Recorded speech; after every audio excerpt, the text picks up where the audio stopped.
Ótimo. Vamos continuar a leitura. Hoje nós vamos ler na Bíblia Sagrada, Nova Versão Internacional, da editora Portas Abertas, tá bom? E nós vamos ler de Gênesis 37 até Gênesis 39. Então vamos continuar. Os sonhos de José. Gênesis 37. Jacó habitou na terra de Canaã, onde seu pai havia vivido como estrangeiro. Esta é a história da família de Jacó. Quando José tinha 17 anos, pastoreava os rebanhos de seus irmãos.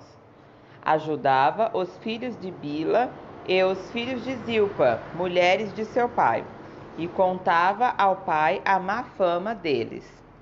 Ora, Israel gostava mais de Jacó do que de qualquer outro filho, porque ele havia nascido em sua velhice.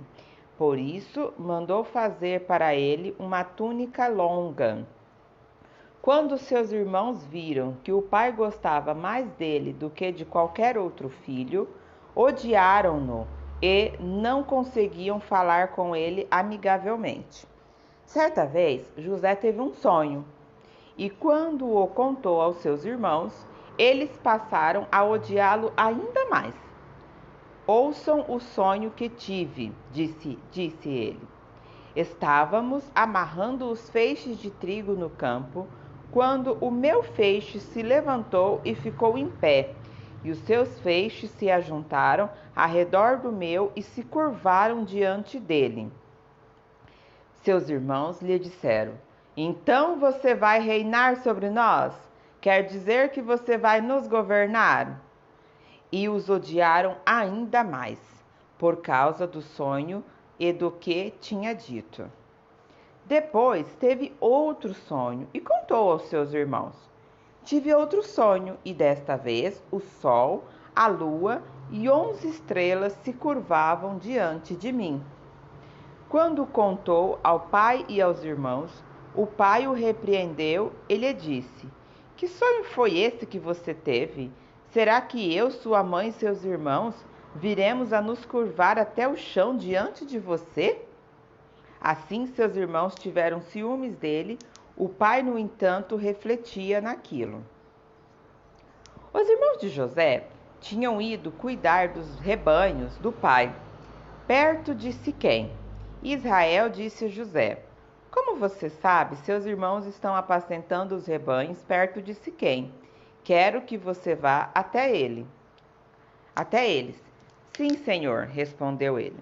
Disse-lhe o pai: vá ver se está tudo bem com seus irmãos e com os rebanhos, e traga-me notícias. Jacó o enviou quando estava no vale de Hebrom. Mas José se perdeu quando se aproximava de Siquém. Um homem o encontrou vagueando pelo campo e lhe perguntou: que é que você está procurando? Ele respondeu: procuro meus irmãos. Pode me dizer onde eles estão apacentando os rebanhos? Respondeu o homem: eles já partiram daqui. Eu os ouvi dizer: vamos para Dotã. Assim José foi em busca dos seus irmãos e os encontrou perto de Dotã. Mas eles os viram de longe e antes que chegasse, planejavam matá-lo. Lá vem aquele sonhador, disse um deles aos outros. É agora, vamos matá-lo e jogar num desses poços, e diremos que um animal selvagem o devorou. Veremos então o que será dos seus sonhos. Quando Rubens ouviu isso, tentou livrá-lo da mão deles, dizendo: não lhe tiremos a vida. E acrescentou: não derramem sangue, joguem-no naquele poço no deserto, mas não toquem nele. Rubem propôs isso com a intenção de livrá-lo e levá-lo de volta ao pai.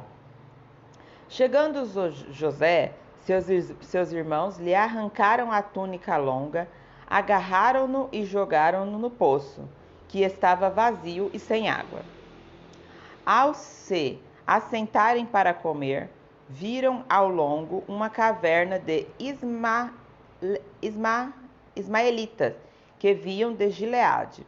Seus camelos estavam carregados de especiarias, bálsamos e miras, que eles levavam para o Egito. Judá disse então aos seus irmãos: que ganharemos se matarmos o nosso irmão e escondermos o seu sangue? Vamos vendê-los aos ismaelitas. Não tocaremos nele, afinal é nosso irmão, é nosso próprio sangue. E seus irmãos concordaram. Quando os mercadores ismaelitas de Midian se aproximaram, seus irmãos tiraram José do poço e o venderam por 20 peças de prata aos ismaelitas, que o levaram para o Egito. Quando Ruben voltou ao poço e viu que José não estava lá, rasgou suas vestes e voltou aos seus irmãos e disse: o jovem não está lá, para onde irei agora? Então eles mataram um bode, mergulharam no sangue a túnica de José e mandaram ao pai com esse recado: achamos isso, veja se é a túnica do teu filho. Ele a reconheceu e disse: é a túnica do meu filho. Um animal selvagem o devorou. José foi despedaçado, disse o pai. Então Jacó rasgou suas vestes, vestiu-se de pano de saco e chorou muitos dias por seu filho. Todos os seus filhos e filhas vieram consolá-lo, mas ele recusou ser consolado, dizendo: não, chorando descerei à sepultura para junto de meu filho. E continuou a chorar por ele. Nesse meio tempo, no Egito, os midianitas venderam José a Potifar, oficial do faraó e capitão do guarda. Gênesis 38. A história de Judá e Tamar. Por essa época, Judá deixou seus irmãos e passou a viver na casa de um homem de Adulão, chamado Irá. Ali, Judá encontrou a filha de um cananeu chamado Suá e casou-se com ela. Ele a possuiu, ela engravidou e deu à luz a um filho, ao qual deu o nome de Er. Tornou a engravidar, teve um filho e deu o nome de Onã. Quando estava em Quezibe, ele teve ainda outro filho e chamou de Selá. Judá escolheu uma mulher chamada Tamar para Er, seu filho mais novo. Mas o Senhor reprovou a conduta perversa de Er, filho mais velho de Judá, e por isso o matou. Então Judá disse a Onã: case-se com a mulher de seu irmão, cumpra as suas obrigações de cunhado para com ela e dê uma descendência a seu irmão. Mas Onã sabia que a descendência não seria sua. Assim, toda vez que possuía a mulher do seu irmão, derramava o sêmen no chão para evitar que o seu irmão tivesse descendentes. O Senhor reprovou o que ele fazia, e por isso o matou também. Disse Judá à sua nora Tamar: more como viúva na casa de seu pai, até que o meu filho Selá cresça, porque temia que ele viesse a morrer como aos seus irmãos. Assim Tamar foi morar na casa de seu pai. Tempos depois, morreu a mulher de Judá, filha de Suá. Passado o luto, Judá foi ver os tosquiadores do seu rebanho em Timna, com seu amigo Irá, o Atulamita. Quando foi dito a Tamar: seu sogro está a caminho de Timba para tosquiar suas ovelhas. Ela trocou suas vestes de viúva, cobriu-se com um véu para se disfarçar e foi sentar-se à entrada de Enaim, que fica no caminho de Timna. Ela fez isso porque viu que, embora Selá já foi crescido, ela não lhe tinha sido dada em casamento. Quando a viu, Judá pensou que fosse uma prostituta, porque ela tinha encoberto o rosto. Não sabendo que era a sua nora, dirigiu-se a ela à beira da estrada e disse: Venha cá, quero deitar-me com você. Ela lhe perguntou: O que você me dará para deitar-se comigo? Ele disse: Eu lhe mandarei um cabritinho do meu rebanho. E ela perguntou: Você me deixará alguma coisa como garantia até que o mande? Disse Judá: Que garantia devo dar-lhe? Ela respondeu: O seu selo com o cordão e o cajado que você tem na mão. Ele os entregou e a possuiu, e Tamar engravidou dele. Ela se foi, tirou o véu e tornou a vestir as suas vestes de viúva. Judá mandou o cabritinho por meio de seu amigo Adulamita, a fim de reaver da mulher sua garantia, mas ele não a encontrou, e perguntou aos homens do lugar: Onde está a prostituta cultual que costuma ficar à beira do caminho de Enaim? Eles responderam: Aqui não há nenhuma prostituta cultual.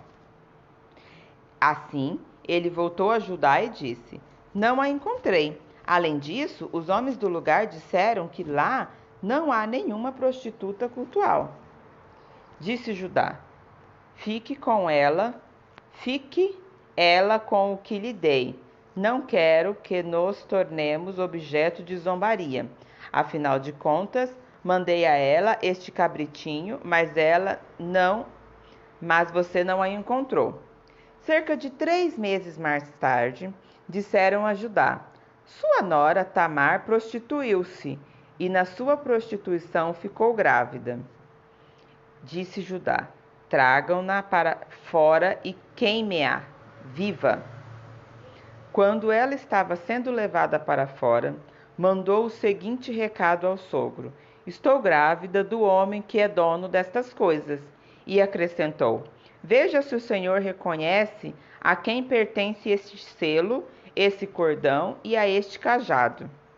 Judá os reconheceu e disse: Ela é mais justa do que eu, pois eu devia tê-la entregue a meu filho Selá, e não voltou a ter relação com ela.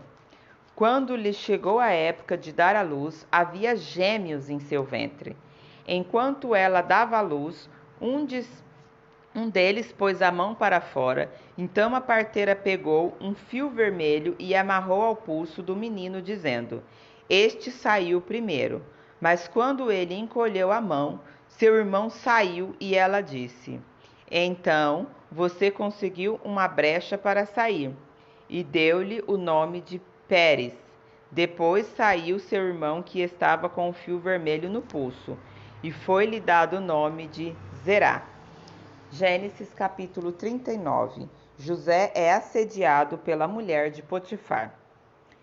José havia sido levado para o Egito, onde o egípcio Potifar, oficial de Faraó e capitão da guarda, comprou-o dos ismaelitas quando tinha sido levado para lá. O Senhor estava com José, de modo que este prosperou e passou a morar na casa do senhor egípcio. Quando ele percebeu que o Senhor estava com ele e o fazia prosperar em tudo o que realizava, agradou-se de José e o tornou administrador de seu bem. Potifar tornou-se administrador de seu bem. Potifar deixou a seu cuidado a sua casa e lhe confiou tudo o que possuía. Desde que o deixou cuidando de sua casa e de todos os seus bens, o Senhor abençoou a casa do egípcio por causa de José. A bênção do Senhor estava sobre tudo o que Potifar possuía, tanto em casa como no campo. Assim deixou ele aos cuidados de José tudo o que tinha e não se preocupava com coisa alguma, exceto com sua própria comida. José era atraente e de boa aparência, e depois de certo tempo,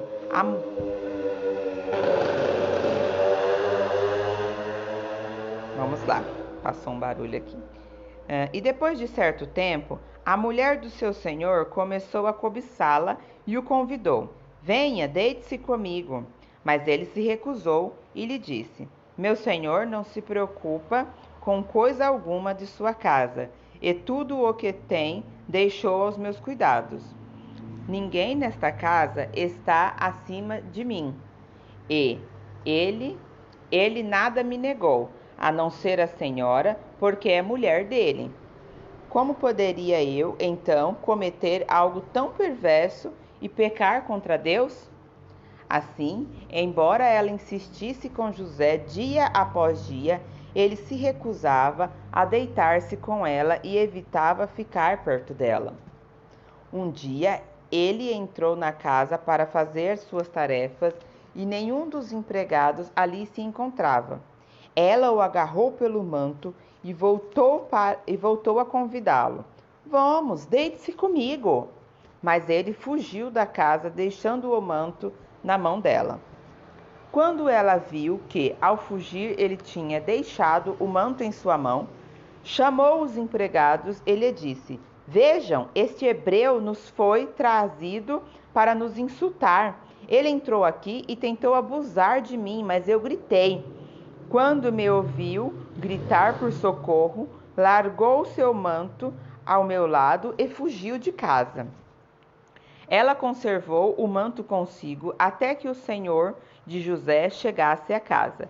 Então, repetiu-lhe a história. Aquele escravo hebreu que você nos trouxe aproximou-se de mim para me insultar, mas quando gritei por socorro, ele largou seu manto ao meu lado e fugiu. Quando o senhor ouviu o que a sua mulher lhe disse,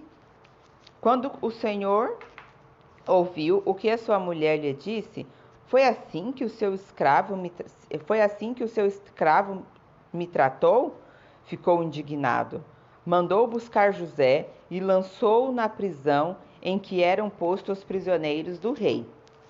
José ficou na prisão, mas o Senhor estava com ele e o tratou com bondade, concedendo-lhe a simpatia do carcereiro. Por isso o carcereiro encarregou José de todos os que estavam na prisão, e ele se tornou responsável por tudo o que lá sucedia.